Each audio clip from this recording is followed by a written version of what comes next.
In this chilling Halloween special, we will delve into the haunting tales of 5 fatal missteps, each one a death blow to their doomed creations. Unearth the horrors, Z. Mistake number 1. But watch out for spooky surprises when hitching your wagon on the wrong ghost ride. It was a hack. It was all built on one big dirty hack that ended up resulting in a lot of problems for us. This is Zach Katz, the maker behind a portfolio of several successful extensions. However, not all of Zach's business endeavors were successful. One of Zach's integrations is, in fact, a skeleton he buried deep in his closet. My dearly beloved plugin IDX Plus. It was a plugin for real estate professionals. In 2012, Zach tried to vitalize online real estate listings with modern features. It was a sector in which money was being made, and professionals relied on a mechanism called IDX listings that displayed housing deals from a database. The technology was extremely limited, so Zach built an IDX extension called IDX Plus. And for an indie hack, it didn't sell that bad either. Zach priced IDX Plus at $700, eventually accumulating $60,000 in sales over 3 years. The problem with the extension was it relied on a base product that was not designed to support extensions. The problem was that I was receiving the API responses from DSID Express and then parsing it through an HTML parser in PHP, modifying the output with an output buffer and returning the shortcode results as if we returned them. And they didn't like that. They changed the HTML structure on a regular basis, breaking the integration every couple of months. Zach's hacky integration led to constant collapses and maintenance issues, resulting in its eventual demise. I realized that I was building upon a partner who didn't want me to be a partner.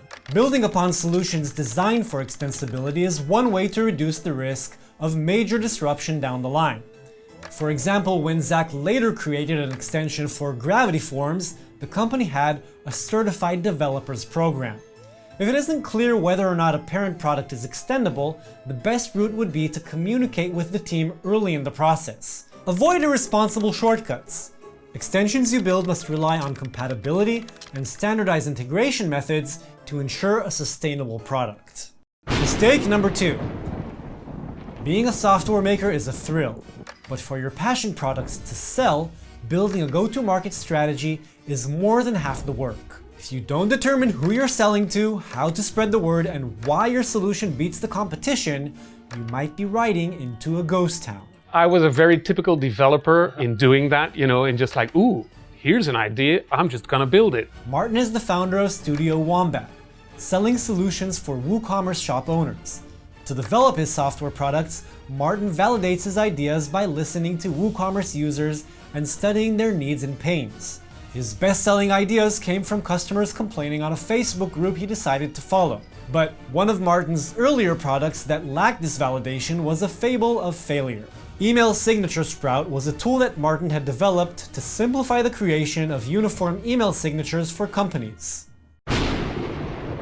I wanted to create a product where they could easily build that signature and then just paste that into their email application. Maarten dove into building the product and was already weeks into development until he decided to check if a similar solution already existed in the market. The application is like 95% ready, and I started to think, is this really a good idea? Is this gonna work? And then I started doing actual research. He found numerous alternatives, and not only did they have an existing user base, most of them were offered for free. The utter lack of monetary potential led Maarten to ditch the idea, and Email Signature Sprout found its fate in the software cemetery. But what did you gain from this experience? Do a little bit of market research. The bare minimum is at least looking at what's already out there and how are these websites performing. When building a software business, a go-to-market strategy will help you determine what to create and how to make it stand out among alternative products. This will include a clear map of your market segment, competitors, and ideal customer persona to help you find a product market fit that lifts your business off the ground. Mistake number 3. At times, makers are so confident in a product that they convince vendors, partners, and investors to join the ride before properly validating the product. Then the slightest thing goes wrong and the whole project plunges towards the murky waters of gloom. This is the story of... Ronik is a serial entrepreneur who recently exited one of his 4 successful companies. His endeavors tend to involve large investments, aiming to reap the profits further down the line. But to this day, Ronik still recalls the ghost of Liquor Engine. A platform where it's just ready to go. If you're a liquor store, just sign up on it. In 5 minutes, you have your e-commerce site with all the products and you offer delivery in your local area. Liquor Engine was created as a comprehensive e-commerce platform tailored for liquor stores. And you might find it painful to hear how many resources were invested in its development. Over $100,000. 1 year of development, about 3 developers working on it, 4 guys doing data entry because we needed to have all the products in the liquor industry. The platform aimed to revolutionize online liquor sales with over 100 handpicked sellers waiting to get on board. Unfortunately for Ronik and all parties involved, the entire project hinged on a third-party delivery vendor which unexpectedly doubled his delivery fees after going public, rendering Ronik's business model infeasible. We had an agreement with them that they'll charge us $5 per delivery, and then they went public while we were building the platform, and you get an email one day and say now it would be $10 per delivery.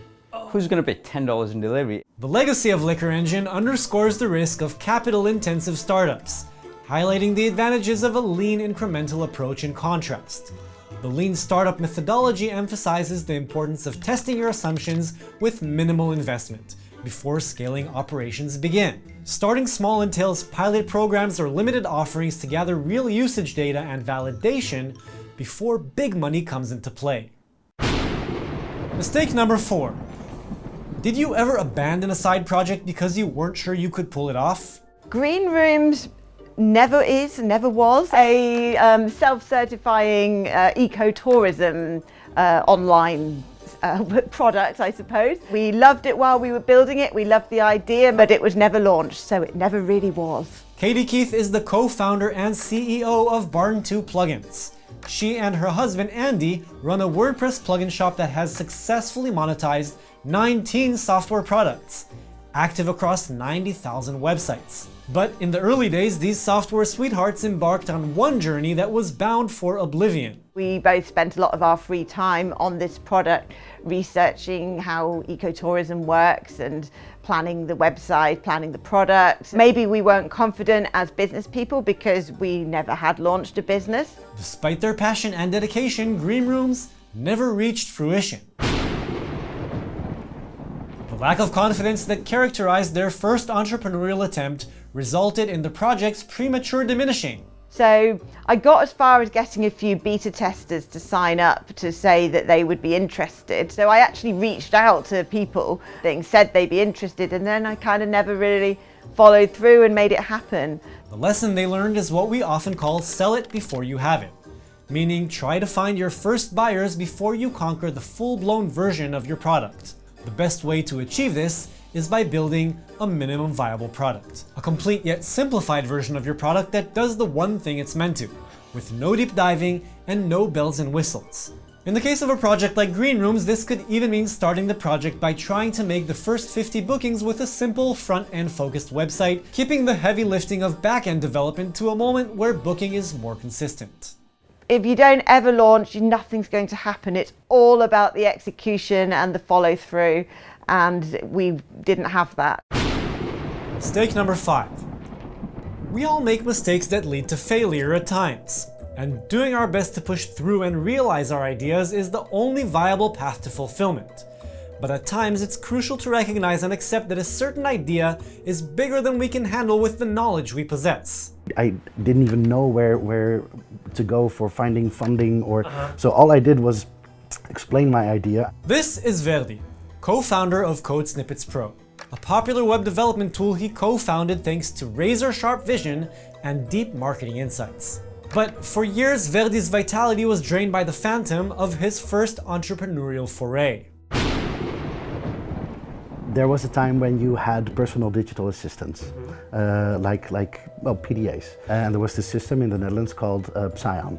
So it allowed expansion slots for memory and all kinds of stuff, including a fax slot.